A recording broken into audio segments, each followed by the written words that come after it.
Assalamualaikum warahmatullahi wabarakatuh. Bismillahirrahmanirrahim. Alhamdulillahilladzi amarna bi akhlaqil karimah. Assalatu wassalamu ala sayyidil bariyah wa ala alihi wa man tabi'ar risalata amma ba'd. Segala puja dan syukur kepada Allah, Zat yang tidak pernah mengecewakan hamba yang berharap kepadanya, Zat yang tidak pernah menolak hamba yang meminta kepadanya, Zat yang tidak pernah memutuskan hamba yang datang dan kembali kepadanya. Asyhadu an la ilaha illallah wahdahu la syarika lah wa asyhadu anna Muhammadan abduhu wa rasuluh. Amma ba'd. Yang terhormat Dewan Juri yang arif dan bijaksana, Bapak, Ibu, siswa-siswi panitia lomba, dan yang kami hormati, hadirin yang berbahagia. Seorang pakar reformasi Indonesia mengatakan bahwasanya saat ini umat Islam, terutama Indonesia, adalah umat Islam yang tertinggal, terbodoh, dan terbelakang jika dibandingkan dengan umat Islam lainnya. Kita perhatikan data sebagai berikut.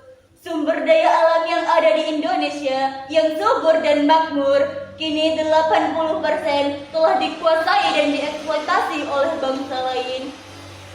Perekonomian Indonesia kini berada pada puncak mengkhawatirkan dan menyebabkan kita memiliki utang 3,3 triliun. Sehingga bayi yang baru lahir telah ada pada pundaknya utang 13 juta per jiwa.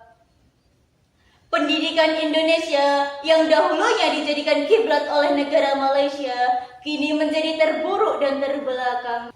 Eksisnya tidak sedikit anak-anak yang putus sekolah, gedung-gedung yang rusak tidak terurus, tidak sedikit guru yang demonstrasi menuntut kesejahteraan, tidak sedikit pengangguran yang merajalela, bahkan yang lebih memalukan, memilukan, dan mengkhawatirkan. Berkata 35% dari pengangguran tersebut adalah mereka yang pernah mengenyam bangku pendidikan. Timbul sebuah pertanyaan, kenapa hal tersebut bisa terjadi? Salah satu jawabannya adalah karena kita memiliki sumber daya manusia yang rendah. Oleh karena itu, pada kesempatan kali ini, kami akan membawakan syarahan yang berjudul Peningkatan Kualitas SDM melalui Integritas Iman, Akhlak, dan Ilmu menuju Indonesia Maju. Sebagaimana yang dikatakan oleh animator terkenal Walt Disney, bahwasanya sejatinya kita bisa merancang dan membayangkan bangunan yang paling indah di dunia. Namun hal tersebut tidak akan tercapai jika di belakang tidak ada tangan-tangan terampil yang mengimplementasikannya. Apa yang diucapkan oleh Walt Disney tersebut membenarkan bahwa seindah apapun bangunan yang kita bayangkan, jika tidak ada tenaga kerja yang mumpuni dan berkualitas, maka bangunan tersebut tidak akan terwujud sampai kapanpun. Begitu pula, untuk meningkatkan SDM yang unggul, dibutuhkannya iman, akhlak, dan ilmu.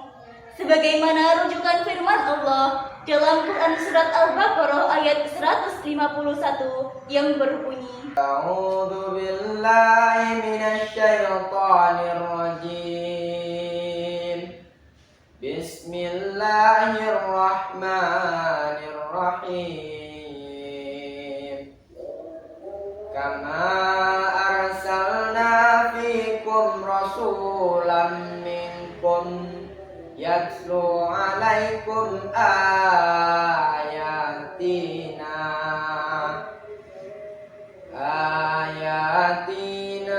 wa yuzakkikum wa yu'allimukumul kitaba wa yu'allimukumul kitaba wal hikmata wa yu'allimukum ma lam takunu ta'lamun. Shadaqallahul adzim.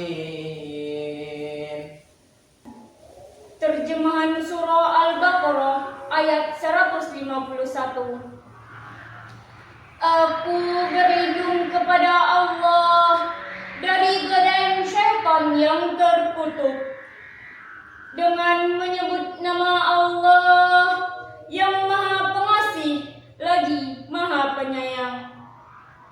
Sebagaimana kami telah menyempurnakan nikmat kepadamu, kami pun telah mengutus seorang Rasul, Nabi Muhammad SAW dari kalangan kamu yang membacakan ayat-ayat kami, menyucikan kamu dan mengajarkan kepadamu kitab Al-Quran dan hikmah sunnah, serta mengajarkan kepadamu apa yang belum kamu ketahui. Maha benar Allah dengan segala firman-Nya. Dalam ayat ini, Allah menegaskan bahwa Dia telah mengutus seorang Rasul dari kalangan manusia sendiri, yaitu Nabi Muhammad Sallallahu Alaihi Wasallam, untuk mengajarkan kitab Al-Quran, memberikan hikmah, serta mensucikan umat dari keburukan. Menurut Imam Syafi'i, dalam Ubabun Nukul fi Asbabun Nuzul berkenaan dengan pertanyaan Ibnu Abi Waqqas sebelum menjelang wafatnya Nabi Muhammad, "Ya Rasulullah, aku memiliki banyak harta, tetapi pewarisku adalah anakku wanita. Bolehkah aku menyedekahkan 2/3-nya saja?" Rasul menjawab, "Tidak boleh." Bagaimana 1/3-nya saja? Beliau menjawab, tetap tidak boleh. Kalau kita kaji lebih dalam istinbaknya Ya'sya adalah sehat amal, sedangkan dalam usul fikih menyatakan pada dasarnya itu menunjukkan suatu kewajiban. Dengan demikian wajib bagi kita untuk merasa takut akan meninggalkan generasi yang keadaannya lemah. Dewan juri yang arif dan bijaksana, iman sebagai landasan utama untuk menuju kemajuan. Tanpa iman, manusia kehilangan arah dan mudah terpengaruh oleh berbagai godaan dunia. Iman adalah penggerak utama agar manusia tetap teguh dalam kebenaran. Iman diibaratkan seperti pohon yang akarnya menghujam ke bumi. Ketika setiap individu memiliki iman yang kokoh, bangsa ini memiliki fondasi yang kuat untuk meraih kemajuan. Selain itu, akhlak merupakan cerminan kualitas manusia. Akhlak adalah refleksi nyata dari keimanan seseorang. Betapa pentingnya akhlak dalam kehidupan manusia. Akhlak yang baik membuat seseorang terhormat di hadapan Allah dan manusia. Dengan akhlak yang mulia, kita mampu menjaga keharmonisan dalam masyarakat, membangun hubungan baik dengan sesama, dan menciptakan lingkungan yang damai. Indonesia sebagai bangsa besar tidak hanya membutuhkan orang-orang yang cerdas, tetapi juga yang memiliki moral dan etika yang baik. Kita semua harus bisa mencontoh akhlak Nabi Muhammad yang berbudi pekerti luhur, lemah lembut, tetapi tegas dalam kebenaran. Selain membutuhkan iman dan akhlak, kita juga membutuhkan ilmu, karena ilmu adalah cahaya kehidupan dan jalan kemajuan. Ilmu adalah cahaya yang menerangi kehidupan manusia. Dengan ilmu, kita bisa memahami dunia. Dengan ilmu, kita bisa menemukan solusi dalam berbagai masalah. Dan dengan ilmu, kita bisa memajukan bangsa.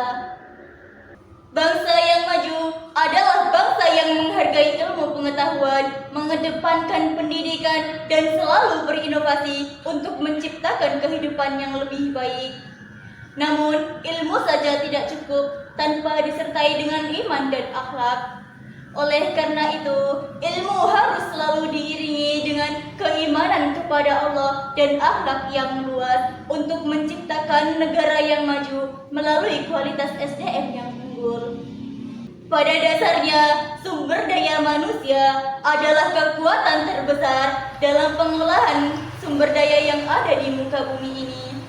Manusia diciptakan oleh Allah sebagai khalifah di bumi untuk mengolah bumi dan sumber daya yang ada di dalamnya demi kesejahteraan manusia sendiri, makhluk, dan seluruh alam semesta.